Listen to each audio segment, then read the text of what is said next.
အဲ့တော့ဘလို့ပဲဖြစ်ဖြစ် NUG ကလည်းခင်ဗျားတို့ကြိုက်သလိုပြောပြကြာရှုံးနေတော့ဖွဲ့စည်းတော့မဟုတ်ဘူးသူတို့ကဲ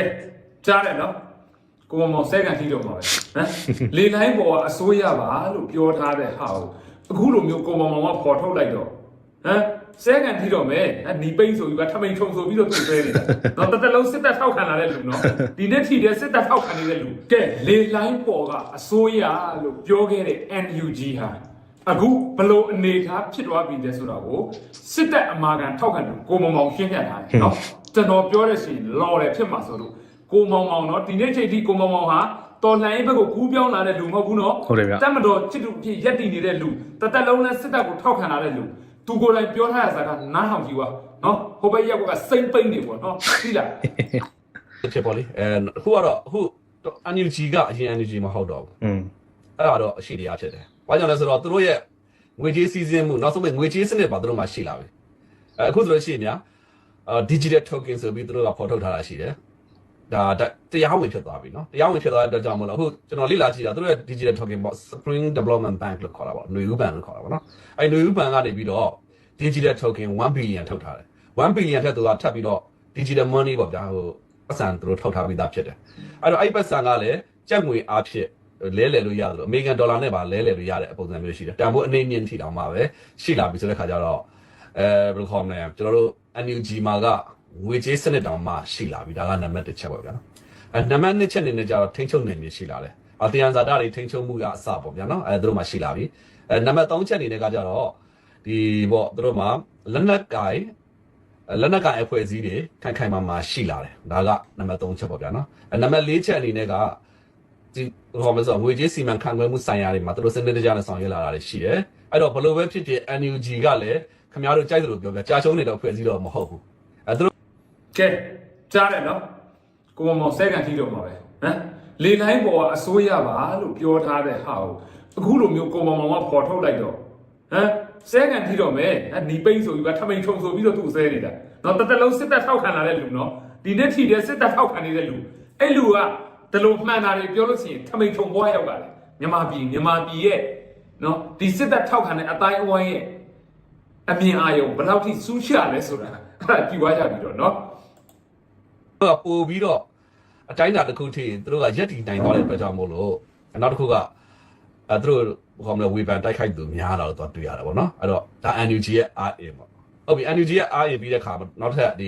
ီလက်နက်ကင်လမ်းစဉ်ကိုယုံကြည်ကြတဲ့ဒီအင်အားစုအဖွဲ့တွေပေါ့ SRA အဖွဲ့တွေ19အဖွဲ့လောက်ရှိလို့ကျွန်တော်ကြားသိရအောင်ကြာနော်CB ပါဝင်ပါ CB ဆို Chin Brotherhood ပါဝင်သူတို့ကလည်းသူတို့ရဲ့ CA ပုံစံမျိုးနဲ့တွားကြမယ်အဲ့ဒီကမှတစ်စက် AA နော် AA ပြီး KNA KNB KIA ဆိုတဲ့ခါကျတော့တရုတ်ရဲ့ဩဇာကရှမ်းမြောက်ကအဖွဲ့အစည်းတွေကိုပဲညောင်းဝင်ရှိတယ်။ကျန်တဲ့အဖွဲ့အစည်းတွေကဩဇာညောင်းဖို့တော့မရှိဘူး။အဲ့တော့ဒီလက်နက်ကင်လန်းစဉ်နဲ့ဒီတိုက်ပွဲတွေကတော့ဆက်လက်ပြီးတော့ဖြစ်နေမှာဖြစ်တယ်။ဘာကြောင့်လဲဆိုတော့ကျွန်တော်ပြီးခဲ့တဲ့တစ်ခေါက်ကလည်းပြောခဲ့ပါတယ်။ AA နဲ့ဒီ PDF နဲ့ပေါင်းပြီးသွားတဲ့အခါမှာတော့ကျွန်တော်တို့ဒီ AA ရဲ့ PDF ဒီကောင်မချင်း brother ဟုတ်ပေါ့နော်။ချင်း brother ဟုတ်ပေါင်းတဲ့အခါမှာရိုးမတကြောနော်ပကိုးရိုးမနဲ့ဒီရခိုင်ရိုးမတကြော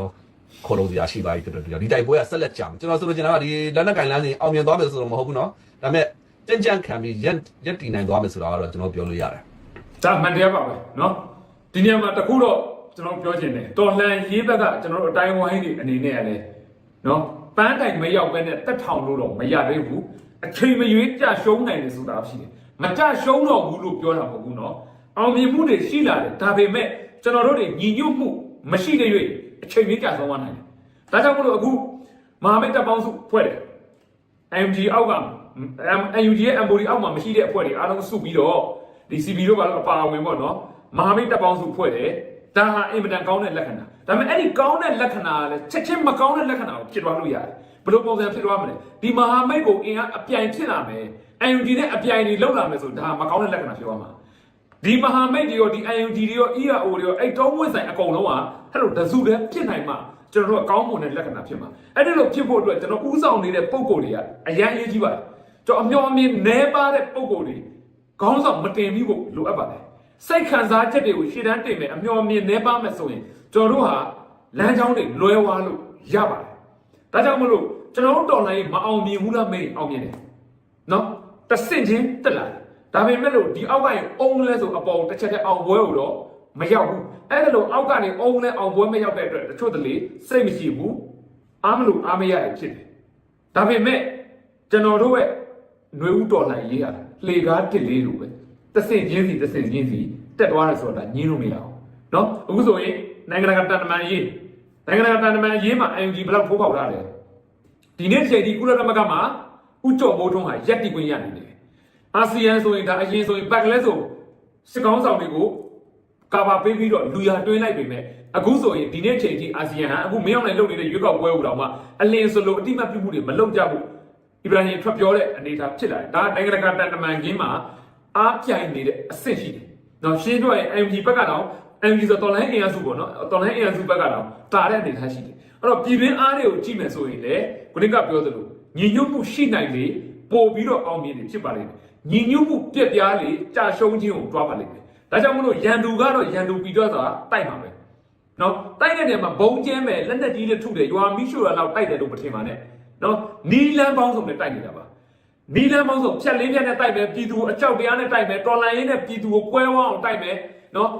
်တိုင်းသား EAO တွေနဲ့တော်လန်ရေးနဲ့တက်ကြီးစီဝအောင်တိုက်မယ် PDF နဲ့ IUG နဲ့စိတ်ဝမ်းကွမ်းအောင်တိုက်မယ်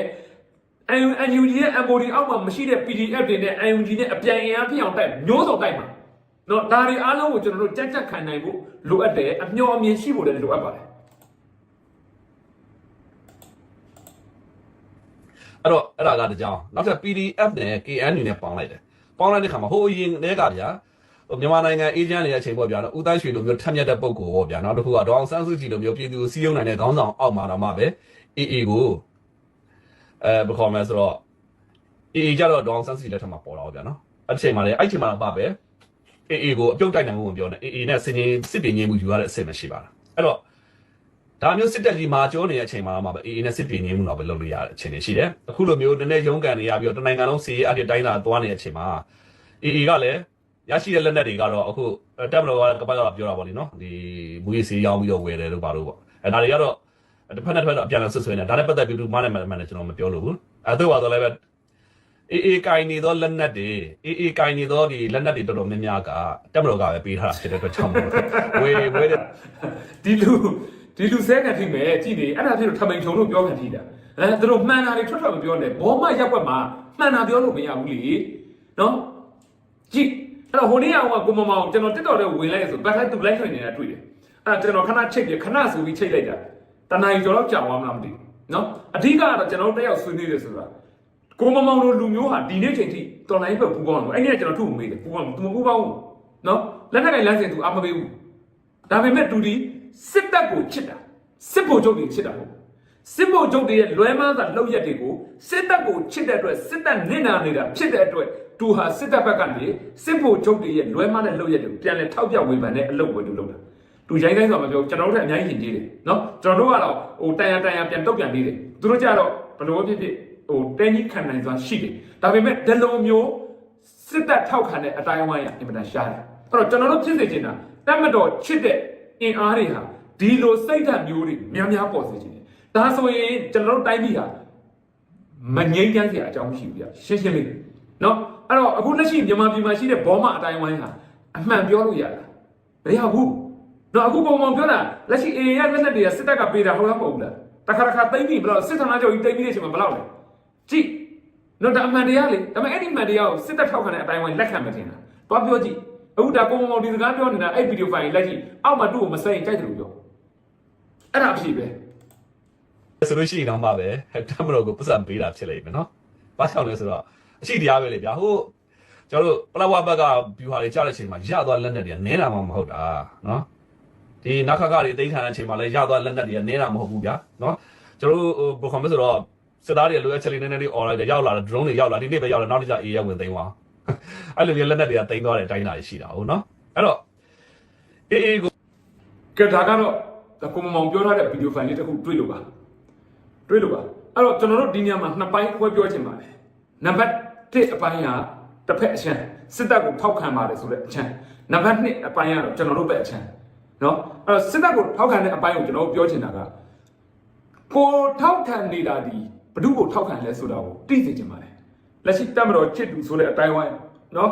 ကိုမောင်မောင်ကိုအတူယူပါ ဒီလိုမျိုးစစ်တပ်ချစ်တဲ့လူတွေများများပေါ်ပေါက်လာမယ်ဆိုရင်တတ်မတော်ဆိုတာလူမလေးခွေးမခံတီသူငါနဲ့တုတ်တဲ့အဆင့်မဖြစ်စေရဘူးအာမခံတယ်ကျွန်တော်ဒီလိုပုံစံတတ်မတော်ချစ်ပါနော်ရှင်းရှင်းလေးဒီလိုပုံစံတတ်မတော်ချစ်ရင်မအေလုံးမင်းအောင်နိုင်လိုမျိုးခေါင်းဆောင်နဲ့ထွက်ပေါ်လာတဲ့အကြောင်းရှိနော်အခုလိုမျိုးစစ်သားတွေလည်းဘဝတွေပြက်စမုံတုံးခါကုန်းနေကြအကြောင်းရှိရှင်းရှင်းလေးနော်နိုင်ငံတစ်ခုတော့တတ်မတော်လိုအပ်တယ်ကျွန်တော်တို့လိုချင်တဲ့တတ်မတော်တွေမွန်နဲ့ပါမယ်ကချင်နဲ့ပါမယ်ကရင်နဲ့ပါမယ်ဟိုအောက်ကတနင်္လာရီတိုင်းမှာရှိတဲ့တနင်္လာရီတိုင်းသားတွေကစပြီးဟိုအပေါ်မြန်မာနိုင်ငံမြေပုံခေါင်းဝိုင်းမှာရှိတဲ့နော်မြန်မာနိုင်ငံသားတွေအထိအားလုံးပါဝင်ဖွဲ့စည်းထားတဲ့အမေရိကန်လူပြတနိုင်ငံလုံးကိုကိုစားပြုတဲ့တကက်စတန်ဒတ်ရှိတဲ့တတ်မတော်တရက်ကိုကျွန်တော်တို့လိုချင်တာပါတိတ်ခါလည်းရှိရမယ်တမာတိလည်းရှိရမယ်ပြည်သူယုံကြည်အားကိုလေးစားထိုက်တဲ့တတ်မတော်တရက်မျိုးကိုကျွန်တော်တို့လိုချင်တာအခုလက်ရှိတိုက်နေတဲ့ PDF တွေတွားမေးကြည့်ပါမင်းတို့တက်တက်လုံးစစ်သားလောက်ကိုတိုက်နေတာလားတိုင်းပြည်ကိုအုပ်ချုပ်ခြင်းလို့မင်းတို့တိုက်နေတာလားမင်းတို့လည်းယာဒူးတွေလိုချင်လို့တိုက်နေတာလားဘယ် PDF မှာခင်ဗျားတို့အာယုံမလာဘူးပြောလိုက်တယ်သူတို့အာယုံလာတစ်ခုပဲရှိတယ်အဲ့ဒီရှင်တယ်သူတို့ဒီတော်လိုင်းသူတို့နိုင်အောင်တိုက်ရှင်တယ်ဘာဖြစ်လို့လဲတော်လိုင်းနိုင်သူတို့ပြန်တယ်နော်အဲ့တော့ကျွန်တော်တို့လိုချင်တဲ့ပြည်သူအများစုပေါ့နော်ဒါကျွန်တော်ဆန္ဒနဲ့တစ်ထပ်ထပ်ကြိုက်တဲ့ပြည်သူတွေအများကြီးရှိပါအဲ့ဒါဘာလဲဆိုတော့လက်ရှိကျွန်တော်တို့တိုင်းပြည်မှာတကယ်တိတ်ခါတမာတိရှိတဲ့တတ်မတော်တရက်ပြည်သူလေးစားထိုက်တဲ့ပြည်သူအားကိုးထိုက်တဲ့ပြည်သူယုံကြည်ထိုက်တဲ့တတ်မတော်တရက်ကိုပြည်သူတွေမျှော်လင့်တယ်စစ်သားတွေအားလုံးထိပါစေဆိုတဲ့စိတ်ဓာတ်နဲ့တော်လှန်နေကြတာမဟုတ်ဘူးအေးဒါပေမဲ့ရွာတွေမိချုပ်ကန်ထိတယ်ရေးဆက်ဆက်တက်ကန်ထိတယ်မျိုးစုံလောက်ကန်ထိတယ်အဲ့ဒီနာကြီးချက်တွေကြောင့်အခွေးတွေချပလိုက်ခွေးတွေဘယ်လိုလုပ်လိုက်ဒါမျိုးကပြောမှာပဲဒါပုရုဇဉ်တွေဟုတ်တယ်နော်ပြည်သူကအရင်စလုပ်လို့ပွဲမဟုတ်ဘူးပြည်သူကိုလူမလေးခွေးမခန့်သေရတဲ့ကောင်တွေထွက်ခဲ့ဆိုရေးဆက်ဆက်လုပ်တဲ့ပွဲနော်အဲ့တော့စစ်တပ်ကစအာဏာသိမ်းတဲ့အချိန်မှာငါတို့ပြည်သူလက်မခံဘူးပြည်သူလက်မခံအတွက်ငါတို့ထိန်းသိမ်းလုပ်မယ်ဆိုတဲ့အတွေးခေါ်နဲ့ဒီမင်းအောင်လှိုင်တို့စစ်ဗိုလ်ချုပ်တိုက်တာလုပ်ခဲ့မယ်ဆိုရင်တိုင်းပြည်ဟာအခုလိုနာစရာမလိုသလိုပြည်သူတွေစစ်သားတွေရဲတွေနော်ဒီကြံ့ဖို့ပါတီဝင်တွေသေစရာအကြောင်းမရှိဘူးအဓိကဒါတွေအားလုံးသိရတဲ့တရခန့်ဟာဘလူတယ်အာဏာသိမ်းတဲ့ကောင်တွေပဲဒီကောင်တွေအာဏာသိမ်းလို့တိုင်းပြည်သူတို့ဖြစ်တာရှင်းရှင်းလေးနော်ဟောမဲလိုက်တာမဲခိုးတာဆိုတဲ့အကြောင်းပြချက်ကဒီနေ့ထိတည်းဘယ်သူမှတက်တယ်မပြနိုင်ဘူးဒါပေမဲ့တိုင်းပြည်ပြက်တဲ့တက်တယ်ကြီးကတော့ဒါလက်တွေ့ဖြစ်နေပြီဆိုတော့မဲလိုက်တဲ့မဲခိုးတွေကတက်တယ်မပြနိုင်တဲ့အတွက်ကြောင်းပြီးတော့နော်တကယ်တက်တယ်ပြနိုင်တဲ့အလုပ်တွေပါတယ်အာဏာသိမ်းလိုက်လို့တိုင်းပြည်ပြက်နေတာဒါညင်းလို့မရတဲ့အချက်ကြီးအာဏာမသိမ်းတဲ့ပဲ NLD အုပ်ချုပ်သွားမယ်အခု2025 9နှစ်ပြည့်ပြီတိုင်းပြည်ပြက်မလားနော်အဲ့ဒါဖြစ်ပဲ2015ရွေးကောက်ပွဲမတိုင်ခင်မှာကြံ့ဖို့အုပ်စုတွေစစ်တပ်အတိုင်းဝိုင်းတွေဘယ်လိုလော်ခဲ့ကြလဲ NLD တက်လိုက်ကလားနိုင်ငံဖြစ်မှာဘယ်လိုတိုင်းပြည်ပြက်မှာသူတို့ပြောခဲ့တယ်လို့ဖြစ်လာတသက်လုံးလမ်းမပေါက်တဲ့နေရာတွေလမ်းပေါက်ကုန်တယ်တသက်လုံးမီးမရတဲ့နေရာတွေမီးရကုန်တယ်တသက်လုံးစစ်တပ်ကသိမ်းထားတဲ့တောင်လူလယ်သမားတွေဧကပေါင်းများစွာမူလပါချင်းလက်ထဲပြန်ထည့်နိုင်တယ်နော်စက်မှုလုပ်ငန်းတွေကားကုမ္ပဏီတွေတနေ့ကိုကား၄-၅စီးထုတ်နိုင်တယ်တိုတာကုမ္ပဏီတို့ဘာလို့ဆိုနော်စက်မှုဇုံကြီးစောက်မှာတကယ်လေးစက်မှုဇုံမဟုတ်ဘူးတကယ်ကမ္ဘာအဆင့်မီအေယာမစက်မှုဇုံကြီးစောက်မယ်အရာအားလုံးကစီမံကိန်းတွေအကုန်လုံးနော်အားရစေဒါတွေအားလုံးဟာဘာဖြစ်လို့တိုင်းပြည်အာဏာသိမ်းလိုက်လို့ပြက်တာရင်နာစရာကြီးကကျွန်တော်တိုင်းပြည်တော့ကဟမ်မင်းအောင်လိုက်တာအာဏာမသိရင်အခုတော့ဘယ်ချိန်တော့ဖြစ်နေပြီအဲ့ဒီသေဝါတဲ့တမ်ဖို့ပါတီဝင်တွေစစ်သားတွေရဲတွေအခုတော့ဆိုဘလို့ဘွားအေးစင်းနေပြီဟမ်မင်းတို့စစ်တပ်ထောက်ခံတဲ့လူတွေရောအခုလိုမျိုးဖြူကားပြားကားကုံစင်းသုံးတွေတက်တဲ့ဘွားနဲ့နေရမှာလားအဲ့ဒါအဖြစ်ပဲအာဏာမသိရင်စံတိတ်3000ကျော်ပဲရှိတယ်လူတိုင်းကြည့်တယ်အခုအာဏာသိမ်းလိုက်တာနဲ့ချက်ချင်းဖက်လက်တိတ်ပြီးမှဖြစ်သွားတယ်နော်အဲ့ဒါစစ်တပ်ထောက်ခံတဲ့လူမလို့3000ဝန်းနဲ့ပဲရတာဟမ်အကုန်လုံးခံရတာမလားအဲ့တော့အာဏာသိမ်းတာဒီတချို့တဲ့လူတွေကငါတို့ကစစ်တပ်ထောက်ခံတော့ငါတို့စစ်တပ်ဘက်ကအာဏာသိမ်းတာခလေးအသွေးသွေးပြီးတော့ကိုတာရတယ်ထင်တယ်မဟုတ်ဘူးနော်တိုင်းပြည်ကိုစစ်အာဏာသိမ်းတာဒီတတိုင်းပြည်လုံးနေတာအနစ်နာဆုံးကစစ်တပ်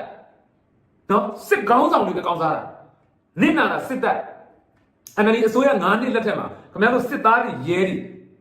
ဘလောက်ထိဖိနှိပ်မှုတွေပေါ်ပါခဲ့တယ်ကြည့်ပါအဲ့တော့လောလောဆယ်တလုံးစားမဲ့ဝင်လေးကိုမှတ်ပြီးတော့နော်မလုံးကြပါနဲ့အခုပဲကျွန်တော်ဟိုမှာ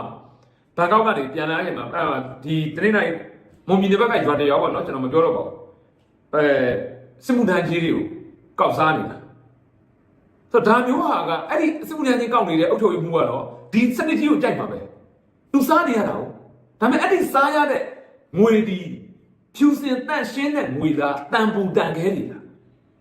းအဲ့ဒါကိုမမှတ်မောပါနဲ့ဒီတိုင်းပြည်တိုးတက်သွားချင်းအဲ့ဒီအုပ်ကြီးကအဲ့လိုပြည်သူတွေရှိရစစ်မှုထမ်းကြီးကောက်စားပြီးတော့အပေါ်ခွန့်ဘေးခွန့်ပိုတဲ့ဟာလေးလောက်ထက်အစပေါင်းများစွာကောင်းစားမှာလုပ်ငန်းတွေတပုံကြီးပေါ်လာမှာနိုင်ငံတကာအလုပ်ငန်းရှင်တွေဝင်လာပြီဆိုတော့ခင်ဗျားတို့အမှလှုပ်စမ်းတိုက်တဲ့အလုပ်လုပ်လို့ရတယ်ဘယ်ကားလား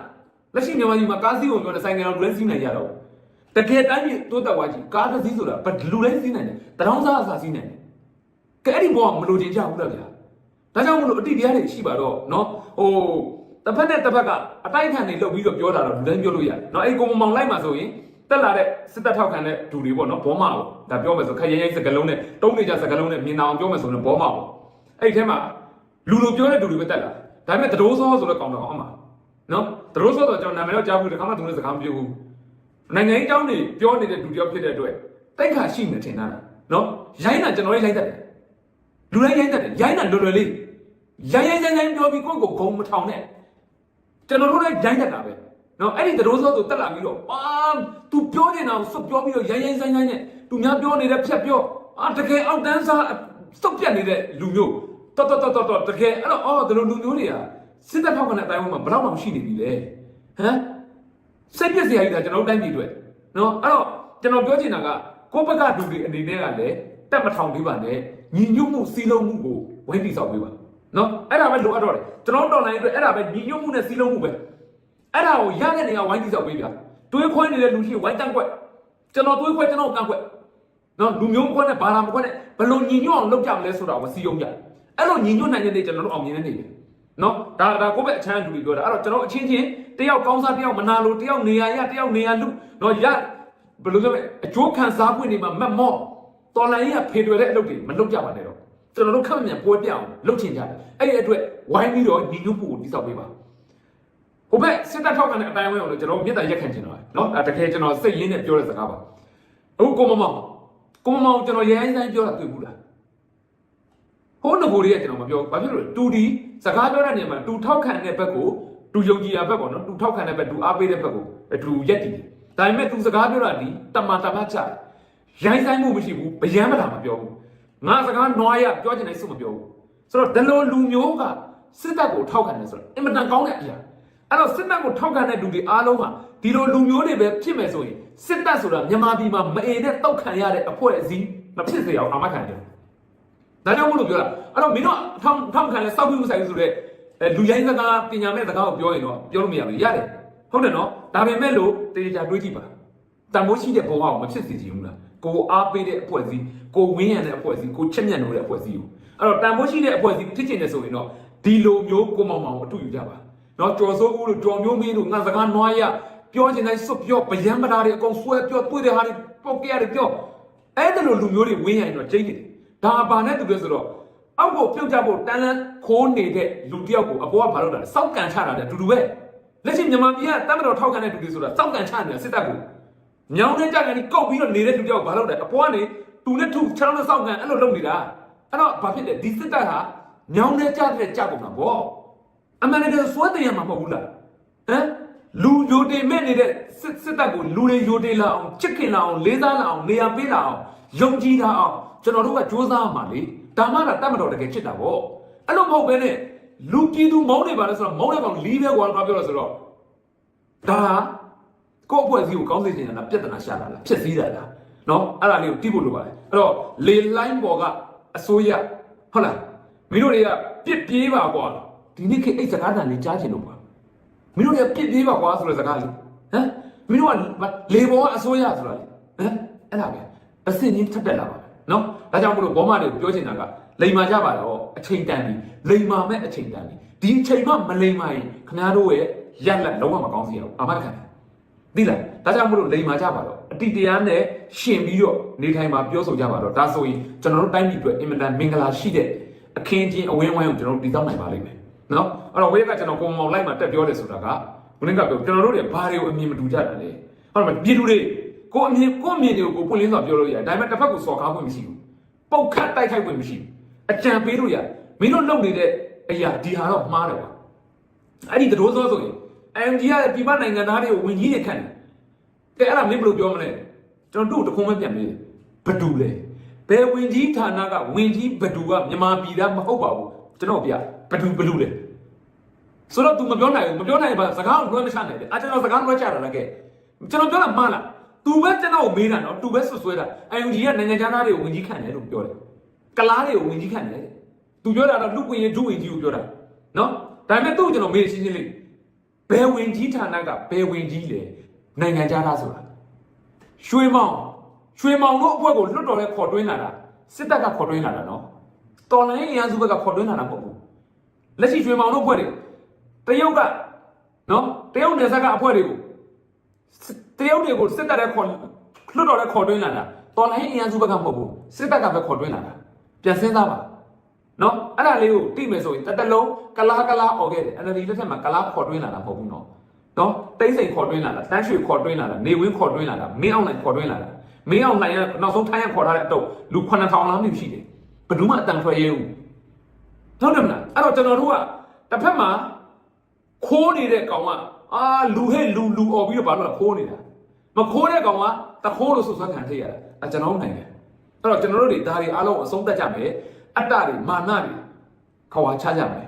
လုံနိုင်တဲ့လောက်လုပ်ပဲနော်အဓိကကတော့ကျွန်တော်ညီညွတ်မှုစီးလုံးမှုရမယ်ဆိုရင်ကျွန်တော်တိုင်းပြည်တွေအကောင်းဆုံးကိုလှုပ်ဆောင်ပါနိုင်ပါတယ်